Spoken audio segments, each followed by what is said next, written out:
अस्सलामुअलैकुम नाज़रीन, आप देख रहे हैं A1 ग्लोबल टीवी और मैं हूं नाइला भट्टी। सबसे पहले शामिल करते हैं आज की अहम खबरें। ब्यूरो चीफ मरियम खान की खसूसी रिपोर्ट के मुताबिक पाकिस्तान मुस्लिम लीग कायदे आज़म सिंध के ज्वाइंट सेक्रेटरी अब्दुल मालिक अराई की जानिब से पाकिस्तान मुस्लिम लीग काफ सिंध के सदर तारिक हसन की खसूसी हिदायत पर अराई हाउस मीरपुर खास पर अहदेदारान के एहसास में ईद मिलन पार्टी का एहतमाम किया गया।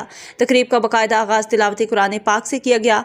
ईद मिलन पार्टी में पाकिस्तान मुस्लिम लीग काफ मीरपुर खास के अहदेदारान आमना राजपूत, नासिर खान मेो, मलिक रमजान, माशूक खास खेली, जावेद खालिद अराई, आजम अराई, मास्टर हनीफ, सुहेल राना, मूसा राजपूत, अनिल राजपूत, कासिम खान समेत दीगर ओहदेदारान और अहलियान मीरपुर खास ने शिरकत की। पाकिस्तान मुस्लिम लीग काफ सिंध के ज्वाइंट सेक्रेटरी अब्दुल मालिक अराई की सरबराही में अवामी मसाइल के हल पर भी तबादला ख्याल किया गया। मजीद इस मौके पर पाकिस्तान मुस्लिम लीग काफ सिंध के ज्वाइंट सेक्रेटरी अब्दुल मालिक अराई ने मीडिया से गुफ्तगू में कहा कि पाकिस्तान मुस्लिम लीग कायदे आज़म ने पाकिस्तान बनाया था और यही पाकिस्तान को बचाएगी। हम अवामी मसाइल के हल में अपना हर मुमकिन किरदार अदा कर रहे हैं।